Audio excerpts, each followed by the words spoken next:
bon coow loolu ok nga ne ñu bëri. waaw jàpp na ñoo bëgg a falsifier histoire. d'accord donc problème mu Pastef la ak seen biir. C'est la prolongation de leur conflit fi mu nekk nii ñaari camp la dañu am benn conflit ouvert entre Diomaye ak Sonko. ku si nekk ak fi nga far. lépp loo xamante ne day def promotion kii wala kële beneen camp adverse bi gisee ko leneen. mais quand même retracer histoire du président Bassirou Diomaye Faye sans Ousmane Sonko parce que maa dégg Waly Diouf Bodian moom mu ne raconter notre histoire sans Sonko c'est comme raconter l'histoire de l'esclavage sans les Africains jàpp na ne mënuñoo wax président Diomaye te waxuñu Ousmane Sonko. Je sais pas, c'est bizarre pourquoi ça me fait rire. Bon, je vais essayer de retrouver mon sérieux. Oui. Daxaw xoroma quand même. Ok.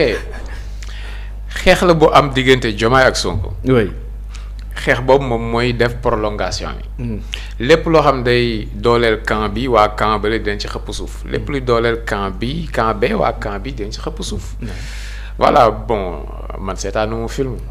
Gisuma film. Oui. J'ai suivi, comme tous les soirs, le 20h de la RTS. Gis naa fa projection film. Suivre naa reportage bi. En passant, maa ngi nuyu mon frère Oumar Nying. Il a fait le compte rendu. Comme d'habitude, compte rendu vraiment bien fait. Beaucoup suivre, tu comprends. À peu près de quel film il s'agit ak lan la maintenant bu dee da nga ma bëgg a pousser ci ba xam dañu beddi kii yóbbu kii waaw voilà xam nga tey mën nga ñëwaat sur les éliminatoires de l'équipe nationale du Sénégal def parcours bi ci équipe bi ngay wax équipe bi dugal na temps de but def na temps de marche def na performance bi ak performance bi ñëw ci éliminatoire yi ci même éliminatoire yi ak même match yi bu la neexee mën nga ñëw ci gardien de but bi waaw reportage yi moom terewul na ñeneen ñi quand même équipe la ñu woon ci lañ bokk bu la neexee nga ñëw ci attaquant bi bu la neexee nga ñëw ci entraîneur bi bu la neexee nga def focus fii wala focus fee ça dépend si lan nga bëgg a joxe loolu tekkiwul na ñeneen ñi defuñu fa dara mais est-ce que aussi mënu tekki nekk ne dañuy préparer comme ni ko Thioro waxee sànq am lu ñu préparer pour raxas le président Diomaye noonu la ko Thioro waxee sànq teg ko ci kaw jàpp ne mooy héros bi fàtte que ne am na ki nga xam ne nii tey moo sacrifier sa vie pour li yëpp am tey. waaw loolu boo si duggee rek da ngay xaw a bëgg a waane xeex la boo xamante ni benn famille politique ñooy xeex seen biir. dañoo ku nekk day positionné wu. dañuy préparer élection bii di ñëw muy élection 2029. diggante Diomaye la ak Sonko ñii Diomaye lañ faral ñii Sonko lañ faral.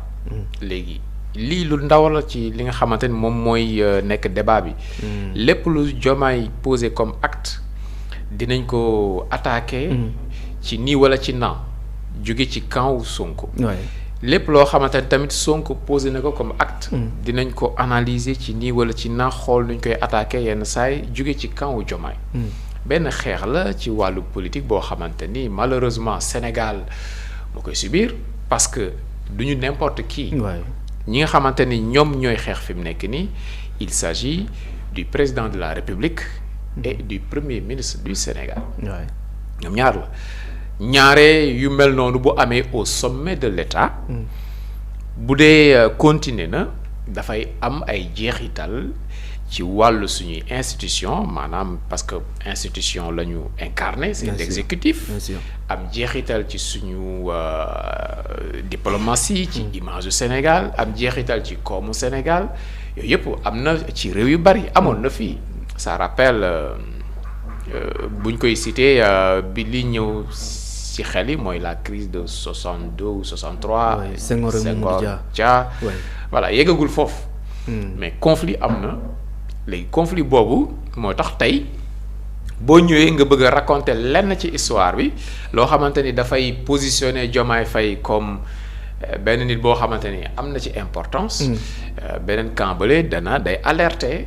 attends ñii fi ñu jëm mooy dañu bëgg ñu peintural benn héros bu bees. boo xamante ni dañ koy préparer pour mu wuutu place bi. coup d'état lañ waxoon non. waaw xam naa coup d'état rampant bi lañ gis nekk nii. war a nekk jóg voilà. encore une fois xeex la boo xamante ni xeexu biir Pastef la. ay guerre de positionnement la yoo xamante ni bii benn épisode la ci dina am yeneen i épisode yoo xamante ni dina si topp. très bien Baye Cheikh Maxu de la prison au palais mooy titre film bi nga xam ne nii réalisateur bii di Abdou Karim Ndoye daal na koy bind coow yu bëri na sûrement yaa ngi koy suivre ban lecture nga ciy def. man moom sincèrement je voudrais être honnête en donnant mon avis dans cette histoire là. Je voudrais vraiment être honnête c'est-à-dire que man seetaanuma ko. mais bon déglu naa l'intervention du président de la République monsieur Bassirou Diomaye Faye. déglu naa son intervention mais xam nga ne lii c'est l'évolution naturelle des choses xam nga dafa am loo xam ne dafa am mooy lan c'est devenu un secret de polichinelle ñëpp xam nañ ko umpul kenn. mooy Sonko ak Diomaye bokkatuñu gis-gis ci politique ni mu neexee woon neexeetul noonu.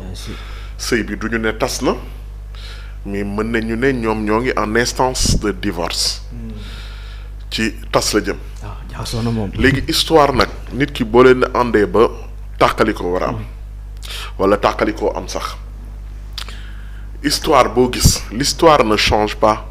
mais les versions divergent les récits de ces histoires-là divergent dafa am loo xamante ni dafa am man sooy ñi nga xam ne jot man j'ai été je le suis jusqu'à présent réalisateur de cinéma mais booy produire dafa am loo bëgg a wax li nga bëgg a wax yow dafa am version dafa am benn position booy taxawee boo koy joxe li nga bëgg a wax loo gis rek loolu c'est cinéma la lu ñuy tourner wala lu ñuy produire dafa am ku ñu bëgg a mettre en valeur ak message bu ñu bëgg a véhiculer dans soo xoolee ci série bi wala production bi wala film bi dafa am kenn ku ñu koo xam ne ñëpp xam nañ ne moom la ñu bëgg a mettre en valeur mooy lan Diomaye parce que su ma déglee moom mi ko seetaan li mu wax dafa d'accord ne Diomaye la ñu il a le droit am na droit mettre ko en valeur parce que dafa bëgg a demal boppam te gis na ne cinéma dafa am solo film dafa am solo sànq nee naa la les faits sont fixes mais le récit est mobile histoire moom bi am na ba pare l'histoire elle s'est déjà passée mais les récits les écrits mooy changer ku nekk ak ni mu koy defee ni mu koy bindee bien sûr là on est en train on veut réécrire l'histoire de Pastef selon la version et c'est normal parce que suñuy jaawale mais suñuy joxe message bi kii le réalisateur dafay am ku mu bëgg a mettre en valeur ki mu bëgg a mettre en valeur kooku mooy su dee en langage ancien bu dee film dañ naan kan mooy jeune homme bi jeune homme bi l'acteur principal ñun ñi nga xam ne dañoo yàgg seetaan cinéma dañoo yàgg jeune homme bi la ñuy wax jeune homme bi nag ci film bi jeune homme bi waaw jeune homme bi ci film bi Diomaye la du Sonko ñoom niñ ko bindee Diomaye mooy jeune homme bi mais pas Sonko peut-être que loolu moom metti waa Pastef nag Diomaye mooy acteur principal bi ñoom ni ñu ko tëggee Diomaye mooy acteur principal bi ñoom seen film léegi waa Pastef ñoom il s'oppose à ce que ne amul kenn loo xamante ni que dans cette histoire là bu ñu koy raconter ci kenn war a gën a def focus mooy Diomaye Sonko mais ñoom dañoo fàtte ne Diomaye àndatul ak Sonko Diomaye jugatul pour bu dee thème bi ñu naan lan. ñëwatul pour jukkil. Sonko boppam lay jukkil. maanaam moom li muy raconté Diomaye mooy xam nga histoire cinéma dafa am problème dafa am solo.